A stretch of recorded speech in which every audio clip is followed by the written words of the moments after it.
Le défaut numéro 1 en vulgarisation, et de très très loin, c'est de vouloir en dire trop. Quand on fait bien son travail, le sujet sur lequel on compte communiquer, inexorablement, on y a passé des heures et des heures en amont. On a lu beaucoup de sources, on a appris beaucoup de choses, beaucoup de subtilités, on a contextualisé, on connaît les tenants et les aboutissants. Et maintenant, au moment de retranscrire l'information, on veut tout dire. Et parfois on s'éparpille plus qu'autre chose. D'ici la fin de la vidéo, j'espère que je vous aurai convaincu de l'importance de la synthèse et que vous y verrez plus clair sur comment rendre votre texte plus concis. Je vous donne un exemple avec le sujet sur lequel j'ai fait mon doctorat. Je développais un implant pour corriger les scolioses, donc inéluctablement, il faut expliquer ce que c'est la scoliose. La façon simple de m'en sortir en vulgarisation, c'est simplement que je disais c'est une déformation de la colonne vertébrale en faisant un petit mouvement comme ça, subtil sur le côté, pour signifier que c'est différent du fait d'être bossu sans avoir à le dire. On peut difficilement faire plus court comme définition. Mais la vraie définition de la scoliose, c'est pas aussi simple. En réalité, c'est une déformation 3D de la colonne, c'est-à-dire où les vertèbres tournent sur elles-mêmes en plus de sortir de leur axe. Mais il y a plusieurs catégories de scoliose. Il y a la scoliose congénitale, idiopathique.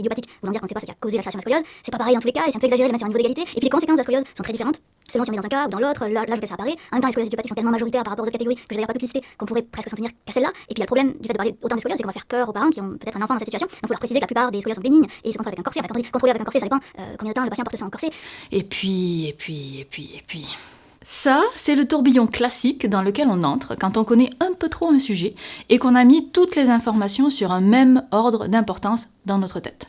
On n'arrive pas à distinguer l'information importante de l'information secondaire. Et surtout, quand on n'a pas l'habitude, on a l'impression que si on enlève des informations, on trahit. On trahit le domaine, qui vaut mieux qu'une telle simplification. On trahit le public en lui donnant seulement une information partielle. On se trahit soi-même pour avoir autant acquis de connaissances et finalement en transmettre qu'à peine 10%. Et puis, on a peur de se tromper dans le choix des informations. Alors, en mettant trop plutôt que pas assez, quelque part, on se protège. Parce qu'on a peur de se décrédibiliser auprès d'autres connaisseurs du sujet qui savent tout ce qu'on a mis de côté. Et qui pourraient penser que si on n'a pas donné les détails, c'est parce qu'on ne les connaît pas. Et là, on entre un peu plus dans une problématique de syndrome de l'imposteur. Si c'est ce genre de réflexion que vous avez, ne vous en faites pas parce que c'est pas vrai. On se le met dans la tête, mais en réalité, en faisant ce travail de synthèse, où on enlève l'information en trop, on met le domaine en valeur en le rendant accessible, on informe le public en lui transmettant l'information la plus importante, parce que s'il y en a trop, on ne retient rien, on développe nos propres compétences d'analyse en ne donnant que l'essentiel, et les vrais connaisseurs, qui ne sont pas dans une dynamique de troll, salueront votre capacité d'analyse. Mais bien sûr, pour ça, il faut arriver à retirer l'essence du message que l'on veut faire passer sans le dénaturer. Ce qui est beaucoup plus facile à dire qu'à faire. Je vous conseille, avant de commencer à écrire n'importe quelle communication, de vous poser 2 questions. À qui est-ce que vous parlez ? Est-ce que ces personnes connaissent déjà le sujet ? Ça va vous permettre d'évaluer jusqu'où vous devez aller dans les explications et d'où vous devez partir. Un médecin, je lui explique pas la même chose sur la scoliose qu'un parent inquiet. Donc on évalue qui est son public et surtout on se met à sa place. On imagine quelles sont ses connaissances mais aussi ses préoccupations dans la vie. Deuxième question, demandez-vous quel est votre message. Si vous deviez résumer toute votre communication en une seule phrase, ce serait quoi ? Et à partir de cette phrase, remontez le fil de votre communication et déterminez si chaque information que vous donnez sert à aboutir à votre message. Si oui, vous le gardez. Sinon, peut-être qu'il faut l'enlever. Alors je dis peut-être parce qu'on peut vouloir ajouter des choses inutiles à notre message pour d'autres raisons, de style, de rythme, de persuasion même, mais comme c'est des notions un peu plus poussées, on s'y attarde pas trop. Donc on le met en application avec le cas d'une vidéo que j'ai pu faire il y a quelques mois sur Syllabus. Je voulais parler des calories des montres intelligentes et de leur fiabilité. Mon message, c'était « Les calories indiquées par les montres ne sont pas fiables ». Mon public... Sur YouTube, on n'a pas énormément d'informations sur le niveau de connaissance, mais a priori, ce sont des adultes que je considère plutôt jeunes, avec un niveau scolaire d'une personne scolarisée de 18 ans. Donc, a priori, une montre intelligente, j'ai pas besoin de définir ce que c'est, puisque le public est assez jeune et que le terme est de toute façon assez transparent. La grande question, c'était à quel point est-ce que je définis ce que sont les calories ? Mon message parle des calories, donc peut-être qu'il faut que je passe du temps sur exactement ce que c'est.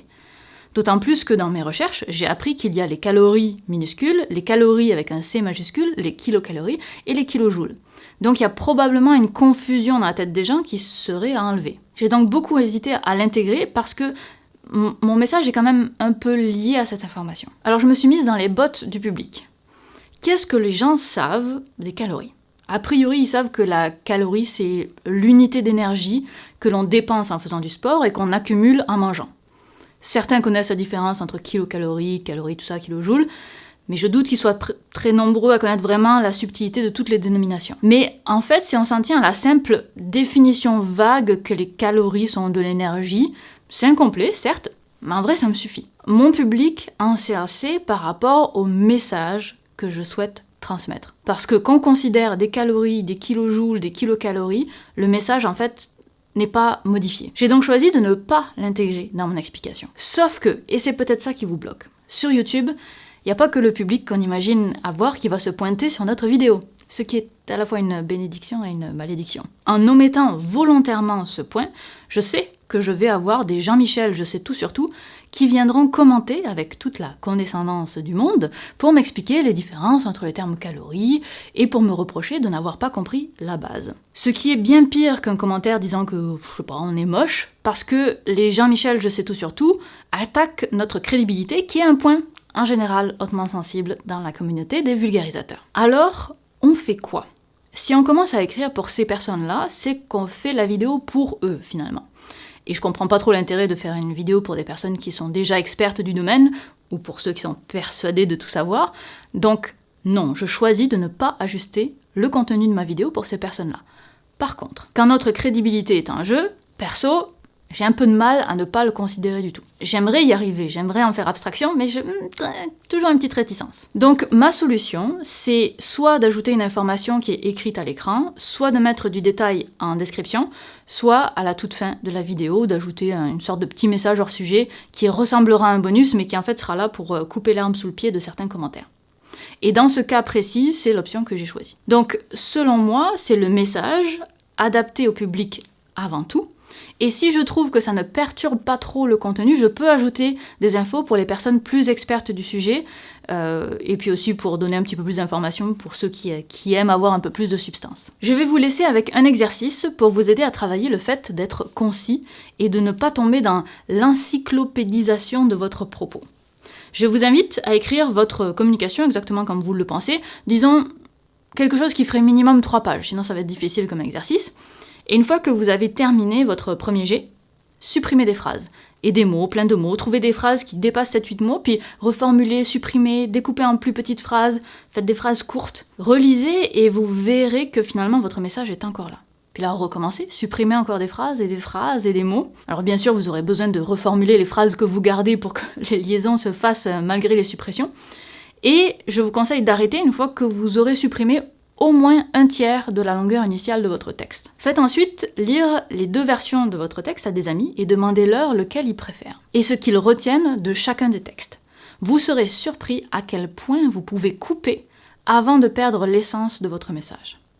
Alors l'exercice est frustrant, mais plus intéressant que vous l'imaginez. Prenez la chose pour ce qu'elle est, c'est un exercice, pas une règle d'écriture. Le but, c'est de vous prouver à vous-même que vous pouvez écrire de façon plus directe.